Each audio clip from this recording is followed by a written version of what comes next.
जो आपका nucleophilic substitution reaction में SNAE है वो क्या है आपका? Addition, nucleophilic addition then elimination. और जो आपका सेकेंड वाला बताया मैंने, जो बेंजाइन रिएक्शन में आपको मिलेगा, उसमें फर्स्ट आपका एलिमिनेशन होता है देन एडिशन होता है। ओके, आई होप यहाँ तक आपको क्लियर हुआ होगा। देन स्टार्ट करते हैं हमारा कौन सा टॉपिक कि इलेक्ट्रोफाइल क्या है और न्यूक्लियोफाइल क्या है। ओके, तो इसको मिटा देती हूँ मैं। इलेक्ट्रोफाइल, इलेक्ट्रोफाइल एक ऐसी स्पीशीज है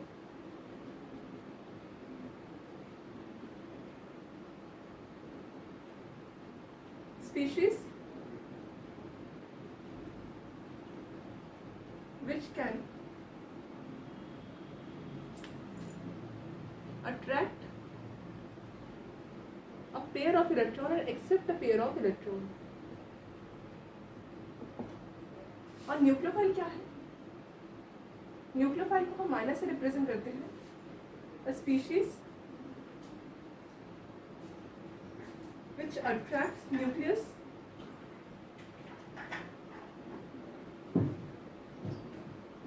is called न्यूक्लियोफाइल।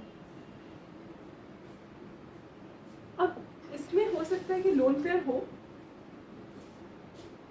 और न्यूट्रल हो, या फिर एनायनिक हो विथ माइनस चार्ज, इसको भी हम न्यूक्लियोफाइल बोलते हैं। और इलेक्ट्रोफाइल क्या है? ऐसा स्पीशीज जिसमें हम लोन पर इलेक्ट्रॉन को क्या कर सकते हैं, दे सकते हैं, डोनेट कर सकते हैं, प्योर इलेक्ट्रोफाइल। तो यहाँ पर हमारे पास जो फर्स्ट रिएक्शन होगी उसमें हेलोजिनेशन रिएक्शन होगी, जहाँ पर हमको एक रिएजेंट का मदद लगेगा। कौन सा? Aluminium trichloride. Aluminium trichloride is one of the type of reagent which acts as a Lewis acid. Lewis acid क्या है? जो लोन पेयर ऑफ इलेक्ट्रॉन को एक्सेप्ट करते हैं। तो यहाँ पर इलेक्ट्रोफिलिक रिएक्शन होगी, जहाँ पर हम हेलोजिनेशन को हम रिएक्ट करवाएंगे, और जहाँ पर हेलोजन्स बेंजीन में ऐड होंगे और with the help of Lewis acid. तो हेलोजिनेशन करने के बाद हमारे पास कौन सा प्रोडक्ट बन के आएगा? हेलोजन, मतलब हेलो बोल सकते हैं कि जहाँ पर हमारे पास डबल बॉन्ड वाला साइकिल होता है। ऐसे मान लो कि ये एक हेलोजन है, आपको पता है ना क्लोरीन एक हेलोजन है, तो अगर हेलोजन और बेंजीन को अगर मैं ऐड कर दूँ तो कैसे बनेगा? Haloalkanes. हेलो एल्केन्स मतलब, हेलो एल्केन्स मतलब जहाँ पर आपका क्या है, ऐसे, ठीक है? ये आपको क्या है? Halo alkane. ये आपको क्या है? Halo alkane. अच्छा, ये आपको क्या है? Hello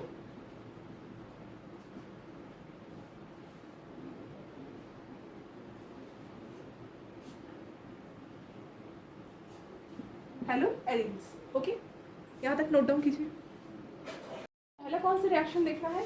halogenation reaction on benzene ring. ये फर्स्ट रिएक्शन हमको करनी पड़ेगी, क्योंकि हमारे पास जो सब्स्टिट्यूशन रिएक्शन होगी ना, उसमें क्लोरोबेंजीन होगा। तो वो क्लोरोबेंजीन आएगा कैसे, वो भी आपके सिलेबस में है, तो वो हम पहले डिस्कस कर लेते हैं कि how we can get the chlorobenzene with the help of a benzene ring. Okay, यहाँ पर हेलोजिनेशन करना पड़ेगा। मतलब अगर मैं आपको सिंपल बताऊँ, सिर्फ प्रोडक्ट रिएक्टेड और प्रोडक्ट को दिखाओगे तो कैसे बनेगा? ऐसे दिखाया जाता है बेंजीन रिंग को। देखो, ये आपका बेंजीन रिंग ही है, क्योंकि ये रेजोनेंस करते टाइम ना कैसे ऐसे हो जाते हैं, पूरा जो पाई इलेक्ट्रॉन है वो इधर उधर मूव करते हैं रेजोनेंस के टाइम, इसीलिए इसको हम रिंग के थ्रू शो करते हैं।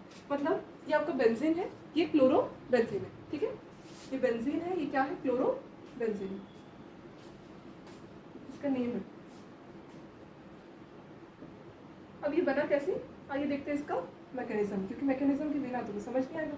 देखो क्या करना है, हेलोजन को ऐड करना है बेंजीन रिंग के ऊपर। करते हैं, तो इसको हम करेंगे ब्लू पेन से। देखो, पहले मैंने एक बेंजीन रिंग बनाया और उसको मैंने ऐड किया chlorine gas in the presence of AlCl3। क्या है, एल्यूमिनियम ट्राइक्लोराइड और क्लोरीन गैस। क्लोरीन गैस और एल्यूमिनियम ट्राइक्लोराइड को हमको लेना पड़ेगा ताकि हमारे पास जो रिएक्शन है वो हो जाए। ठीक है, स्टार्ट करते हैं हम अपना रिएक्शन करवाना। अब देखो क्या होगा, पहले तो क्लोरीन का अच्छे से बॉन्ड बना लो। यहाँ पर क्लोरीन मॉलिक्यूल है, क्लोरीन दोनों एक दूसरे के साथ एक सिग्मा बॉन्ड के थ्रू अटैच्ड है। अब क्या होगा, AlCl3 आएगा हमारे पास। एज यू नो कि एल्यूमिनियम के पास एक वैकेंट डी ऑर्बिटल होता है, तो इसमें हम क्या करेंगे, लोन पेयर को डोनेट करेंगे। मतलब क्लोरीन का एक क्लोरीन लोन पेयर डोनेट करेगा और कुछ ऐसे बॉन्डिंग दिखाएगा। यहाँ दिखाती हूँ, ज़्यादा बेटर रहेगा। Cl प्लस चार्ज, क्योंकि एक लोन पेयर डोनेट करने के बाद क्लोरीन बन गया पॉजिटिवली चार्ज स्पीशीज Al, और यहाँ पर Cl, यहाँ Cl, यहाँ पर Cl। ठीक है, ये कुछ ऐसे बन जाएगा। अब क्या होगा, ये आपको पूरा स्ट्रक्चर बन गया है ना। अब क्या होगा, यहाँ पर मैंने दिखा दीजिए। अब इसको हमको क्या करना पड़ेगा, इसके साथ रिएक्ट करवाना है। ये रहा बेंजीन रिंग।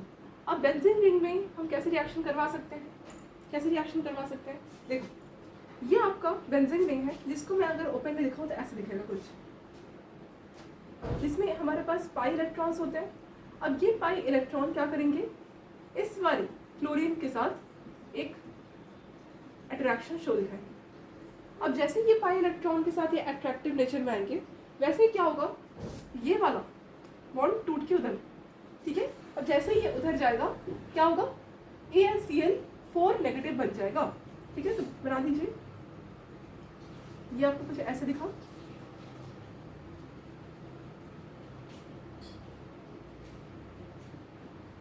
यहाँ पर आपका Cl, यहाँ पर प्लस चार्ज। ठीक है, क्योंकि नेगेटिवली चार्ज की तरफ ही क्लोरीन जुड़ा हुआ है, मतलब हम बोल सकते हैं कि Cl एक plus E electromeric effect show कर रहा है, प्लस E, जहाँ पर सिग्मा पाई इलेक्ट्रॉन मूव किए उसी साइड ही रिएजेंट आके ऐड हुआ, और जहाँ पर हमारे पास था वहीं ऐड कर दिया हमने, और प्लस में हमारे पास AlCl4 निकल गया नेगेटिव में।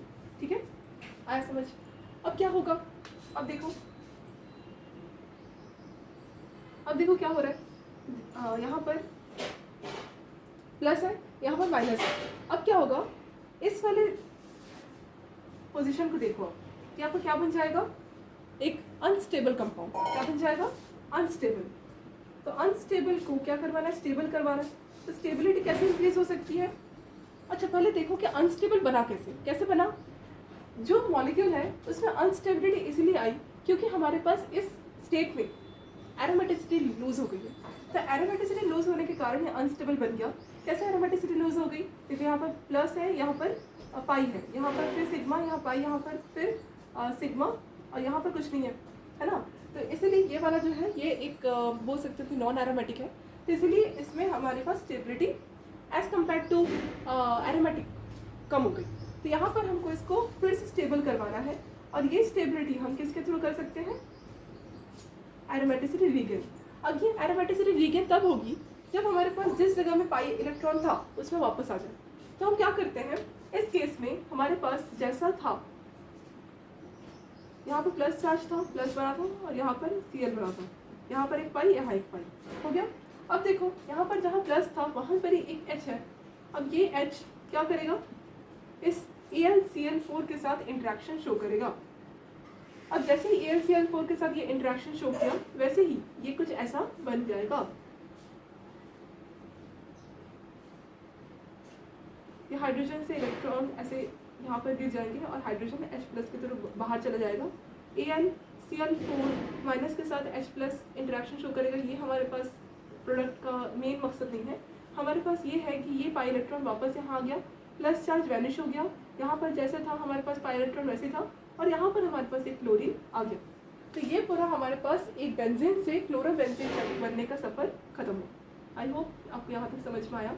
अब ये क्लोरोबेंजीन हमको मदद करेगा इन फ्यूचर क्या करने में, नाइट्रेशन करवाने में। और जब हम पूरा क्लोरीन और नाइट्रो ग्रुप को ऐड कर लेंगे, उसके बाद हम अच्छे समझ पाएंगे कैसे सब्स्टिट्यूशन रिएक्शंस हो सकते हैं। ठीक है, स्टार्ट करते हैं हम अपना एक और रिएक्शन देखना, जहाँ पर ये क्लोरोबेंजीन के ऊपर हम नाइट्रो ग्रुप ऐड कर देंगे। रेजोनेशन रिएक्शन ऑन बेंजीन रिंग तो हो गया। अब यहाँ से हमको क्या समझना है कि जो हमारे पास क्लोरोबेंजीन बना वो कैसा मॉलिक्यूल है। ये बना था हमारे पास, बेंजीन रिंग के ऊपर एक क्लोरीन ऐड हुआ था। अच्छा आप बताओगे कि मैम ये पहले ऐसा हुआ था, देखो ये सेम ही, ठीक है, बस क्लोरीन ऐड होने से मतलब है। अभी हम यहाँ पर पोजीशन से देखेंगे। एक बार क्लोरीन बेंजीन के ऊपर ऐड हो जाएगा उसके बाद हम इसमें पोजीशन मेंशन करना स्टार्ट करेंगे। यहाँ पर आप देख सकते हो जो क्लोरीन हमारे पास बेंजीन रिंग के ऊपर ऐड हुआ है ये वाला पोजीशन आपका क्लोरीन का है। और बाकी विद रेस्पेक्ट टू क्लोरीन हमें पता है ना क्लोरीन क्या है, एक फंक्शनल ग्रुप है। तो जो फंक्शनल ग्रुप बेंजीन रिंग में जहाँ पर ऐड होता है, ठीक है,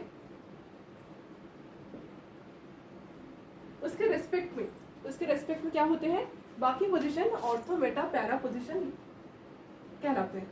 ये आपका ऑर्थो है, ये भी आपका ऑर्थो है, ये आपका पैरा है, ये भी आपका पैरा है, और ये बस आपका क्या है, सॉरी ये आपका क्या है मेटा है, और ये भी आपका क्या है मेटा है, और ये वाला पोजीशन आपका क्या है पैरा, ठीक है। तो ये आपका ऑर्थो, ये मेटा, ये पैरा, ठीक है। यहाँ तक आपको क्लियर होना चाहिए। अब हमको क्या देखना है कि क्लोरीन एक कैसा ग्रुप है। यहाँ तो क्लियर हो गया कि क्लोरीन हमारे पास अटैच हो गया विद बेंजीन रिंग। अब देखो क्लोरीन जब ऐड हुआ हमारे पास, when chlorine added on benzene ring, ये देख लीजिए, chlorine added on benzene ring,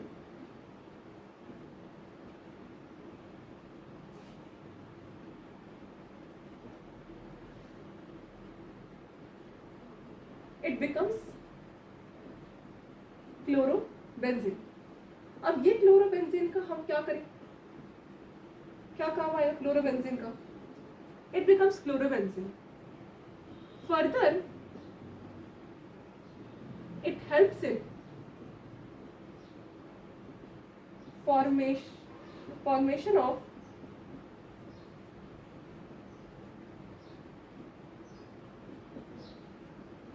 electrophilic substitution reaction, ठीक है। एक और है,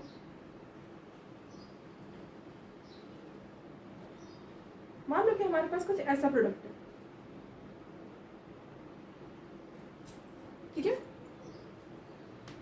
अब हमें क्या करना है, इसमें रिएक्शन करवानी है। तो यहाँ पर मैंने क्या बोला था, when chlorine added on benzene ring it becomes chlorobenzene, further it helps in formation of electrophilic substitution reaction. मतलब जब NO2 जैसे ग्रुप्स को हम क्लोरोबेंजीन के ऊपर ऐड करेंगे तो फिर हम इलेक्ट्रोफिलिक सब्स्टिट्यूशन रिएक्शन बोलेंगे, ठीक है। पर जब हमारे पास नाइट्रो ग्रुप रहेगा, when nitro group is added on benzene ring,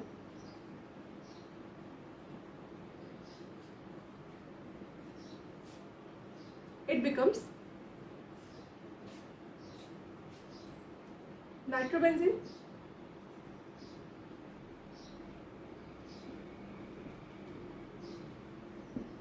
मतलब यहाँ पर आपका जो NO2 है वो क्लोरीन के ऊपर ऐड होगा, है ना, और इलेक्ट्रोफिलिक सब्स्टिट्यूशन रिएक्शन शो करेगा। मतलब क्लोरीन को हम बना सकते हैं, आई मीन क्लोरोबेंजीन को हम इन फ्यूचर बना सकते हैं ऐसे। इस वाले प्रोसेस को हम बोलते हैं नाइट्रेशन ऑन क्लोरोबेंजीन, ठीक है, इतना नोट कीजिए। पर इसको हम अभी चेंज नहीं करेंगे, मतलब क्लोरोबेंजीन से हम नाइट्रो ग्रुप को ऐड करेंगे, पर नाइट्रो ग्रुप से हम क्लोरीन को भी ऐड करना नहीं देखेंगे। ये हमारे पास इंपॉर्टेंट होता है, और इसी से हम क्या करेंगे, अपना in future electron withdrawing group और इलेक्ट्रॉन डोनेटिंग ग्रुप का इफेक्ट समझेंगे। इतना नोट कीजिए।